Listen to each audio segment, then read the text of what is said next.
todos nessa noite. Eu agradeço ao pastor Zé Franco, nosso pastor, nos conceder a honra de ler a palavra de Deus nessa noite. Agradeço a Deus a honra de servi-lo em muitas fraquezas, é verdade, mas Ele tem nos revigorado a cada dia para fazer a sua vontade, para a glória também do seu santo e bendito nome. Eu queria convidar os irmãos a abrir as suas Bíblias na carta de Paulo, a primeira carta de Paulo aos Tessalonicenses, no capítulo 1.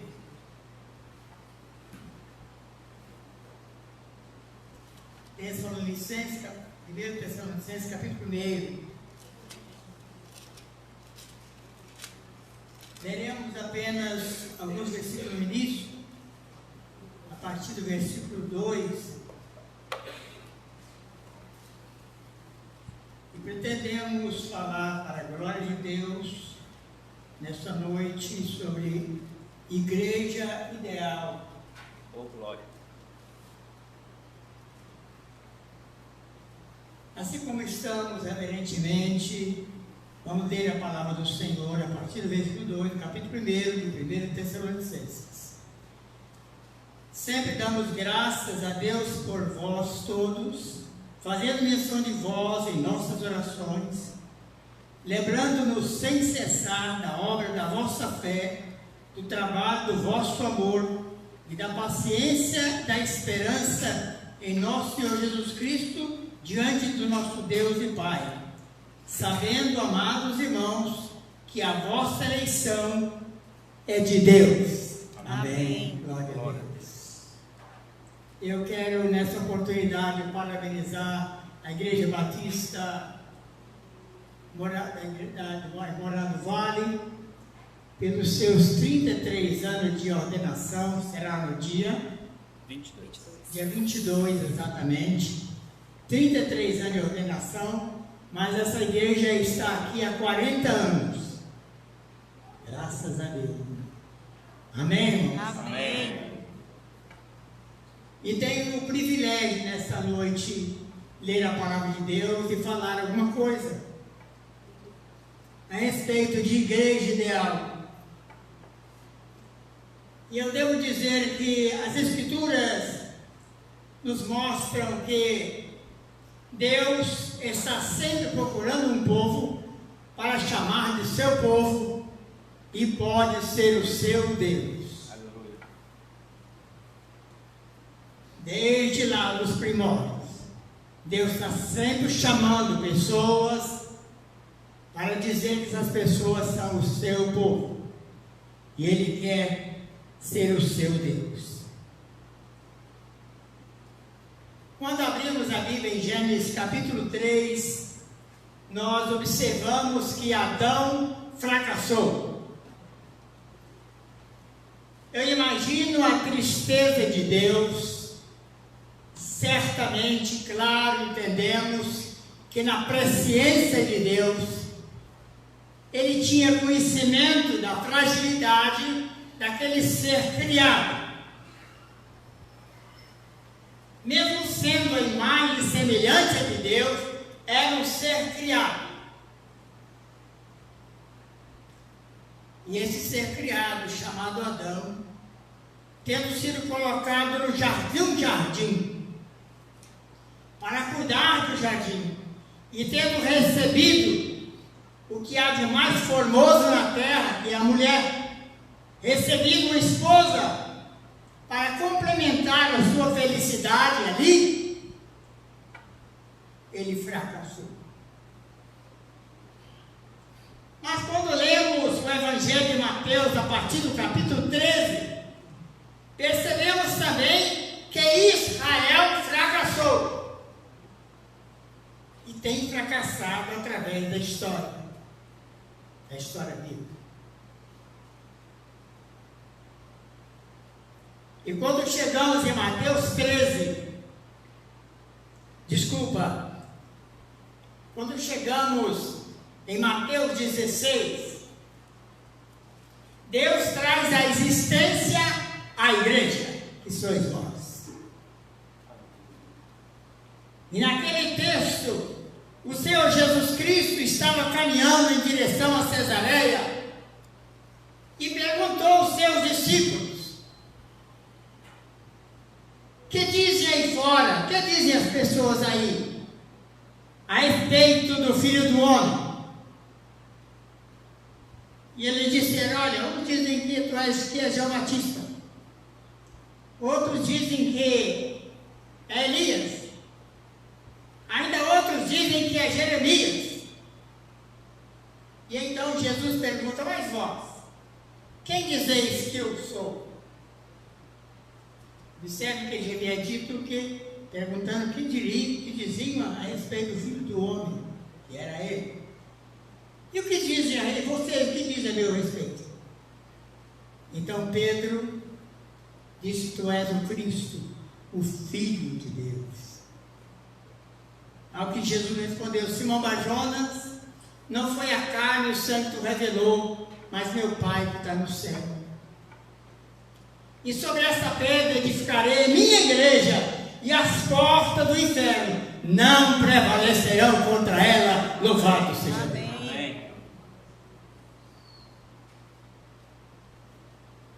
Bendito seja Deus. Aleluia. E a igreja está aí há 2000 anos. A igreja já enfrentou tiranias. A igreja está enfrentando, nesse momento que estamos aqui, tendo o privilégio de estar reunidos, a parte da igreja aprisionada, a parte da igreja sendo torturada. Mas a igreja, como dizia o corinho antigo, segue caminhando. Aleluia.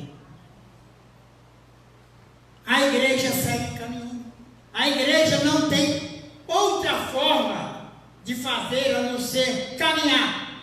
Ainda que esteja preso, ainda que esteja açoitado, ainda que seja perseguido, ainda que matem alguns, como nas repúblicas comunistas sempre fazem.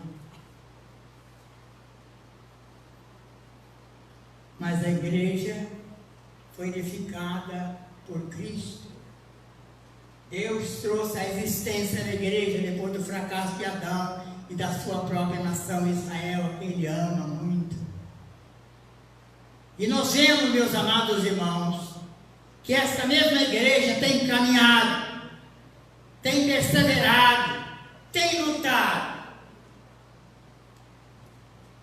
Quando nós olhamos para Atos 2, nós vemos que igreja maravilhosa era a igreja de Atos 2.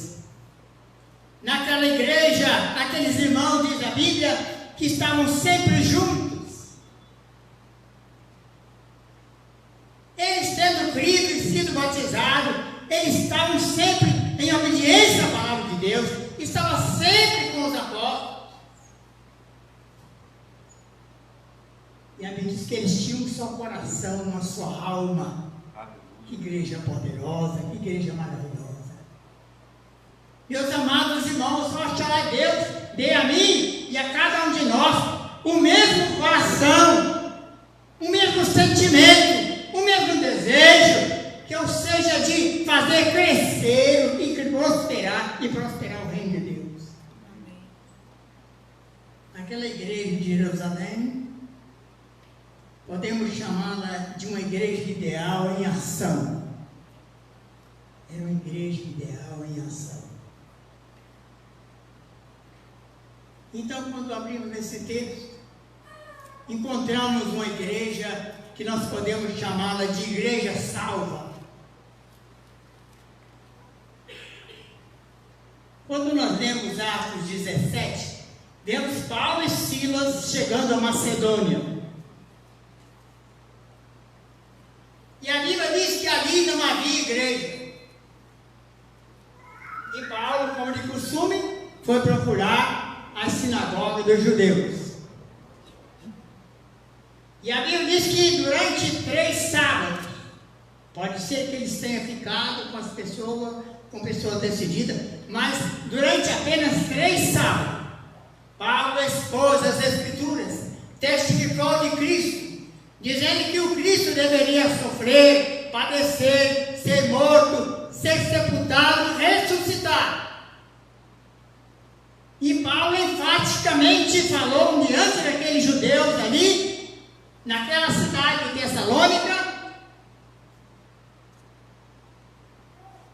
esse Jesus que foi morto lá e que ressuscitou era o Cristo de Deus, o Messias, o Salvador prometido pelos profetas do passado. E a Bíblia diz que alguns se juntaram a Paulo. E uma grande multidão de gregos se converteram naquele dia, ou naqueles 3 sábados. E muitas mulheres distintas daquela cidade também receberam a palavra de Deus. E isto provocou um esvaziamento da sinagoga, e os judaizantes, enfurecidos, expulsaram os nossos missionários.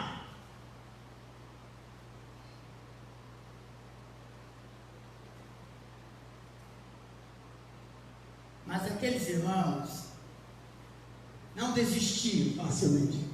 O apóstolo Paulo mandou de volta o jovem pastor Timóteo. E passado um tempo, o apóstolo Paulo está maravilhado com o que Deus fez ali naquela cidade chamada Tessalônica,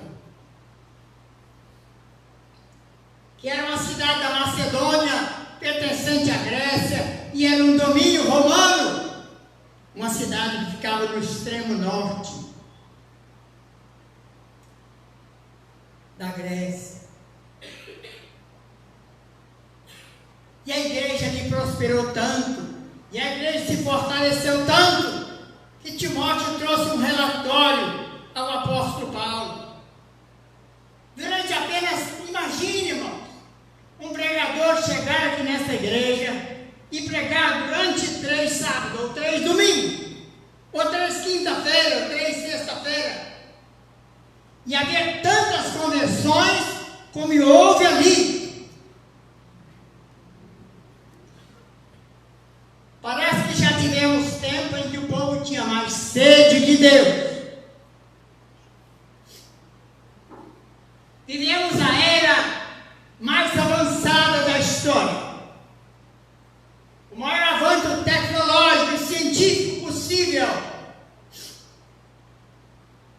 mas nunca se viu tanta impiedade, tanta impiedade, tanta injustiça, tanta perversão, tanta descrença, tanta apostasia como nos nossos dias.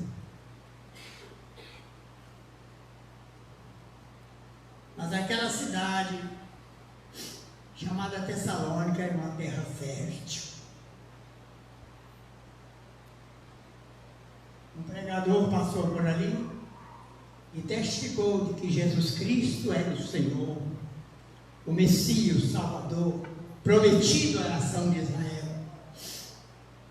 Poucos daqueles judeus que deveriam crer, creram, mas uma multidão de gregos.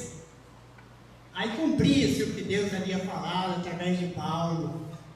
Quando Paulo falou a Ananias, Ananias estava preocupado com esse Saulo que perseguia a igreja e que agora era crente. Disse, não, mas vai, porque esse é para mim um vaso escolhido para levar o meu nome aos gentios. E lá estava Paulo, entre os gentios, anunciando essa palavra maravilhosa. E houve uma grande aceitação. A Bíblia diz que uma quantidade muito grande de mulheres distintas daquela cidade receberam a palavra. E como é bom quando há conversões de mulheres, porque são talentosas, são trabalhadoras da igreja. O pastor sabe, cada pastor sabe como é importante a mulher na igreja, quantas atividades elas desenvolvem, e quão perseverantes são na fé, na oração, e como auxilia tanto a igreja e o pastor da igreja. Meus amados irmãos, aqueles missionários tiveram que sair da cidade. Mas Paulo mandou de volta Timóteo. Timóteo era um pastor jovem. Como dizia o povo antigo, tinha muita lenha para queimar. Podia enfrentar muita coisa. Paulo já era mais velho, mais cansado. Paulo foi para outra região. Mas então o apóstolo Paulo, depois de receber o relatório que Deus estava fazendo na igreja de Tessalônica, Paulo então fala essas palavras que eu li e que vou ler mais uma vez. Versículo 1 diz: Paulo e Silas e Timóteo, a igreja dos Tessalonicenses em Deus e Pai, e nosso Senhor Jesus Cristo, graça e paz, tenhais de Deus nosso Pai, de nosso Senhor Jesus Cristo. Sempre damos graças a Deus por vós. E a primeira coisa que Paulo dava graças a respeito daquela igreja de Tessalônica é pela operosidade da vossa fé, disse ele. Era uma igreja cuja fé era operante. Não era uma fé cansada, não era uma fé desanimada. Às vezes ficam desanimados, não sei se eu falei hoje. Eu já lavei uma trouxa de roupa.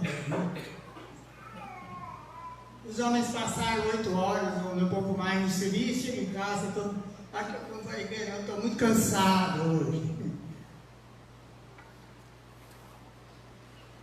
Mas aquela igreja e aquele povo também trabalhavam como nós. Tinha suas atividades naturais, como nós. Mas havia operosidade na fé daquele povo. Era uma fé dinâmica, uma fé em ação. Eles não eram apenas crentes. Eu sou crente. O que você é? Eu sou crente. Não, eles podiam dizer: eu sou servo do Deus Altíssimo, aleluia. Eles estavam dispostos a morrer por causa de Cristo. O Brasil tem estado com muito tranquilo. E alguém já disse que não sabemos se isso é muito bom para o povo de Deus. Um país com excesso de tranquilidade, com excesso de liberdade. Começamos a ter no nosso coração aquele sentimento de: talvez eu vou, se eu puder eu faço, eu vou ver se eu posso contribuir, vou ver se eu posso contribuir, se eu posso ajudar, eu tenho que olhar lá.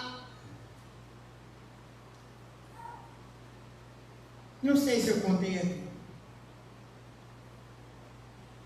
Um certo comportor era o pessoal antigamente, quando não havia as livrarias evangélicas, tinha, às vezes era um pastor, um diácono, um irmão mesmo, que se propunha sair ele sabe, o pastor ele sabe, saía pelas cidades, pelo país afora, vendendo livros evangélicos, revistas de escola dominical. E um certo comportor chegou numa ilha. E quando ele chegou na barca para atravessar, o barqueiro disse: o senhor está com essa mala aí, o senhor faz o quê? O que é isso? Aí eu vendo Bíblia, literatura, evangelho. E o barqueiro começou a rir dele. O senhor vai vender Bíblia aqui? Aqui? Você vai vender aqui? Você não vai vender Bíblia. Ninguém vai comprar Bíblia aqui, não? Esse povo aqui compra Bíblia. E ele passou ali alguns dias tentando naquela vida, naquele lugar, uma ilha grande, muito povoada. Ele não conseguiu vender, né, mano? Então ele voltou na barca. E o barqueiro disse: e aí, o senhor vendeu uma Bíblia? Ele disse: eu não vendi nenhum. Mas ele disse: mas eu vou te dar uma Bíblia. Ele deu uma Bíblia ao barqueiro. Passaram-se os tempos. Anos depois, ele se lembrou daquela ilha e daquele barqueiro zombador, a quem ele havia dado uma Bíblia. E ele voltou naquela ilha. E para a sua surpresa e para a sua alegria, quando ele chegou naquela ilha, em cada casa havia uma folha da Bíblia. Aleluia. Glória a Deus. A ilha toda havia se convertido a Deus. Aleluia. Amém. A palavra é poder, irmãos. Esse dia meu filho falou comigo que,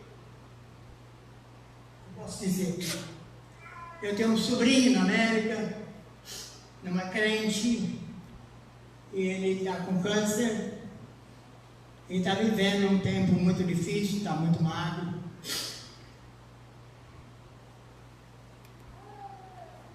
E então parece que ele começou a sentir a realidade e perguntou ao meu filho, que também não é crente, cresceu na igreja, mas há muitos anos está fora da igreja, perguntou: Ebenezer, existe mesmo esse negócio aí de outra vida, depois que a gente morre, outra vida e tal?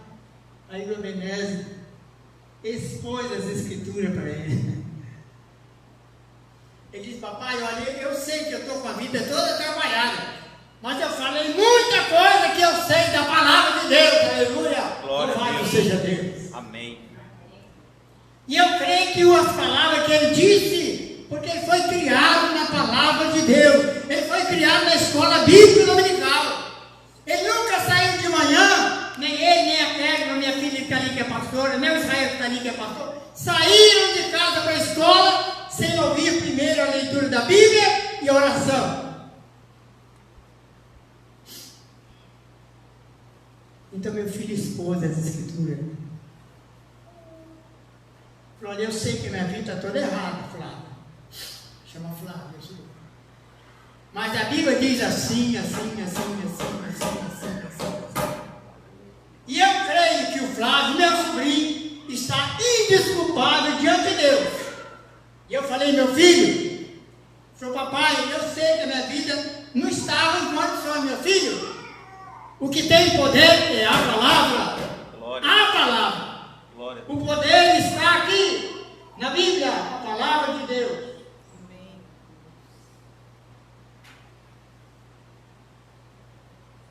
Depois da operosidade da fé, o apóstolo Paulo descobriu que aquela era uma igreja que tinha abnegação do amor.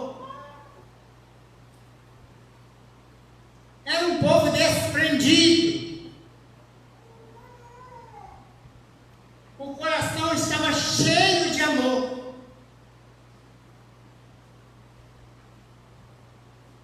Em terceiro lugar, Paulo descobriu que havia uma firmeza de convicção e de esperança no coração daqueles irmãos de Tessalônica. Operosidade da vossa fé, abnegação do vosso amor e da firmeza da vossa esperança. Louvado seja Deus. Foi exatamente o que Paulo disse em 1 Coríntios 13:13. Agora, pois, permanece a fé, a esperança e o amor, e o maior de todos eles é o amor. Amém. Havia amor naquela igreja. Havia amor no coração daqueles irmãos de Tessalônica.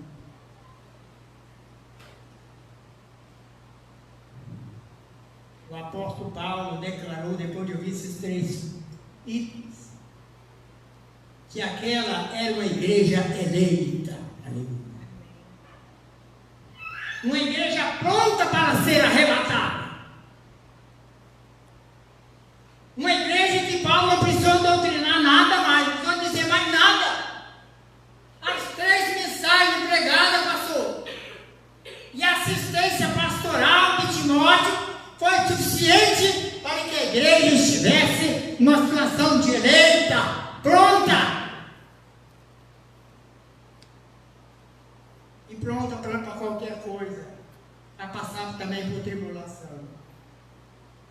Em quarto lugar, a igreja de Tessalônica, Paulo declara que eles se tornaram imitadores do apóstolo Paulo e também de Cristo. Aleluia. Paulo havia dito: sede meus imitadores.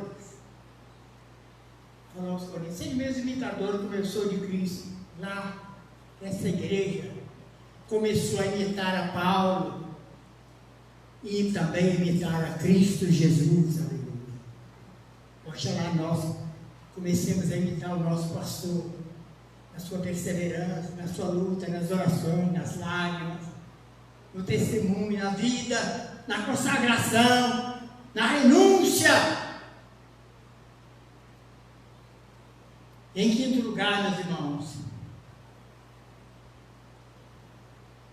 aquela igreja havia recebido a palavra entre muitas tribulações.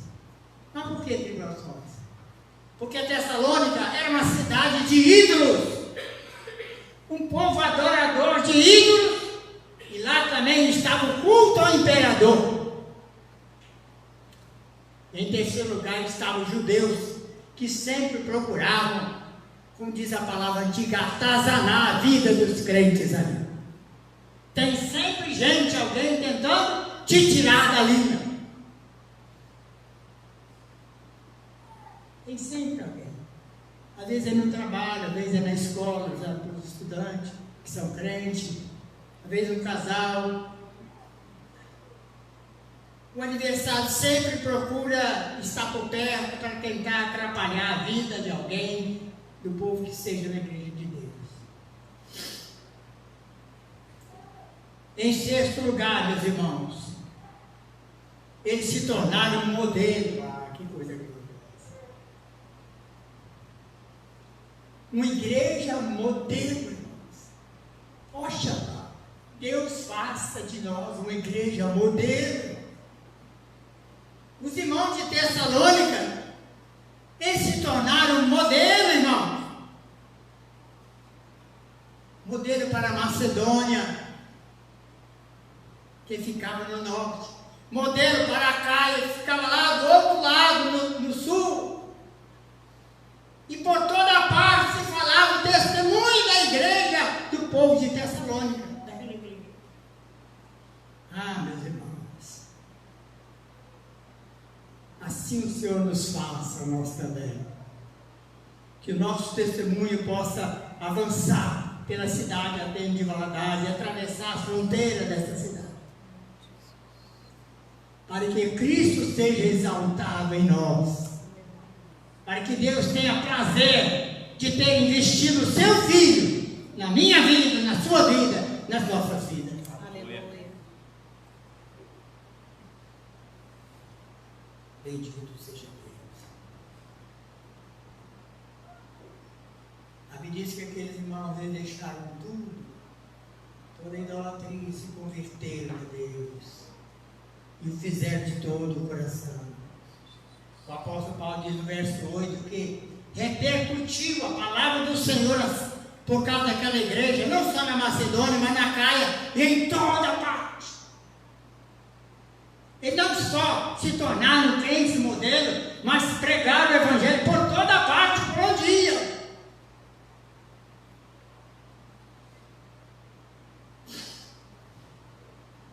Em sétimo e último lugar, no capítulo 2, verso 14, diz que aquela igreja, irmãos, a igreja dos Tessalônicos, por bem dizer,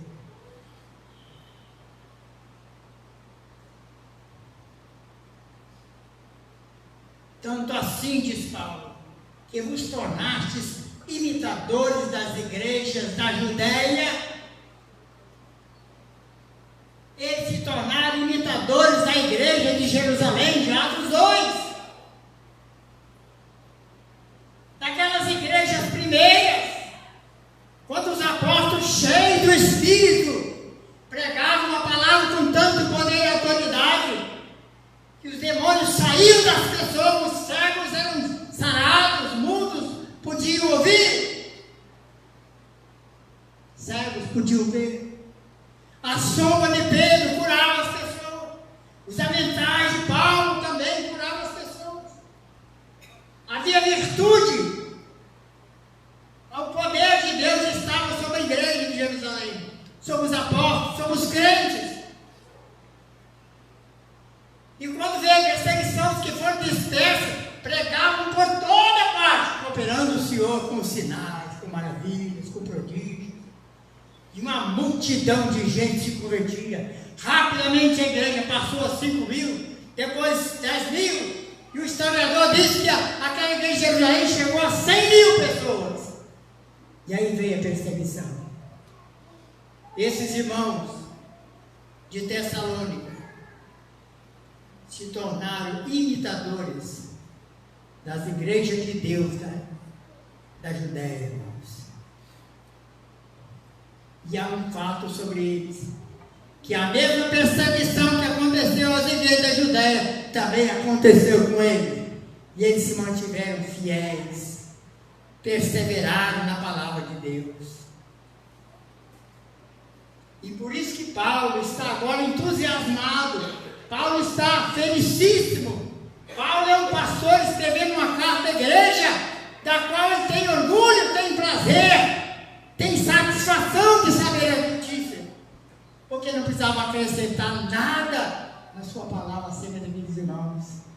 Eles haviam entendido a mensagem, eles absorveram a mensagem, receberam a mensagem, eles passaram a viver a mensagem que haviam recebido, a palavra de Deus. Que Deus nos abençoe, que nós possamos nos tornar imitadores da igreja de Tessalônica. Recomendo à igreja que leia a história completa dessa igreja, porque vale a pena ler sobre uma igreja tão abençoada, tão poderosa, tão viva, e que frutificou tanto como a igreja dos Tessalônicos. Finalmente, eu quero deixar para a igreja, nesse aniversário que se aproxima,